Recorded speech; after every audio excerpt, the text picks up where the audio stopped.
देश में आतंकवाद और आतंकवादी गतिविधियां फिर से शुरू हो गई हैं। लोग इसे बीजेपी सरकार की विफलता के तौर पर देख रहे हैं, लेकिन क्या आपने कभी सोचा है कि क्या इसे आंतरिक ताकतों का समर्थन मिल रहा है?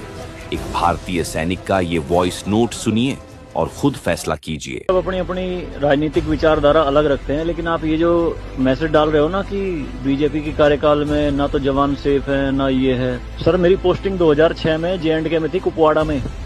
वहाँ पे बॉर्डर पे एक रूल था, no first fire no more than 11 NM, यानी कि जब तक पाकिस्तान की तरफ से एक भी फायर नहीं आ जाता तुम कोई फायर नहीं करोगे।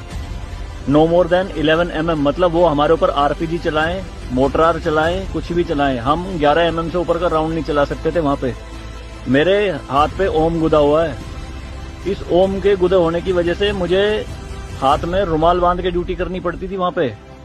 अगर उनको ओम दिख गया ना तो छोटे छोटे बच्चे पत्थर मारना शुरू कर देते थे। और सर, श्रीनगर के लाल चौक पे 26 जनवरी के दिन बहुत बड़ा तिरंगा बिछा के जिंदी गाय काटी थी, जिंदी, और जिंदी की खाल उतारी थी सबके सामने, पूरी सेना के सामने। यूनिट खड़ी थी वहां पे पूरी, और चक्कू लहरा के खूब बोलते थे, क्यों भाई हिंदुस्तानी कुत्तों, तुम्हारी माँ है ना ये, देखो क्या हाल करेंगे इसका हम। भाई कुछ नहीं उखाड़ सकते थे उनका। क्यों? क्योंकि सेंट्रल में गवर्नमेंट गंदी थी, नपुंसक गवर्नमेंट थी। हमारे सर पे चौकी बना ली थी उन्होंने, जो LAC है ना, LOC, उस पे बिल्कुल वहीं 50 मीटर के दायरे में। और रात में बड़े बड़े स्पीकर पे माइक पे बोलते थे पाकिस्तानी रेंजर्स, अरे अपनी बहनों को एक रात के लिए हमें दे दो, क्या हुआ हिंदुस्तानी नपुंसको, चलाओ गोली। कुछ नहीं कर सकते थे उनका। 2014 में जब गवर्नमेंट चेंज हुई तो सेना अध्यक्ष बिपिन रावत साहब जब उनसे मिले तो उन्होंने बताया कि बॉर्डर के हालात खराब है सर, छूट नहीं है जवानों को कुछ भी। तो PM मोदी ने कहा था कि छूट मेरी तरफ से पूरी है, मैं नहीं जाऊंगा वहां लड़ने, तुम जाओगे।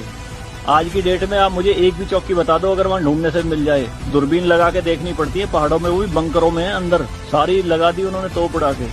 शांति काल में आप 155 mm की बोफोर्स टाइप की तोप नहीं चला सकते, UNO का रूल है।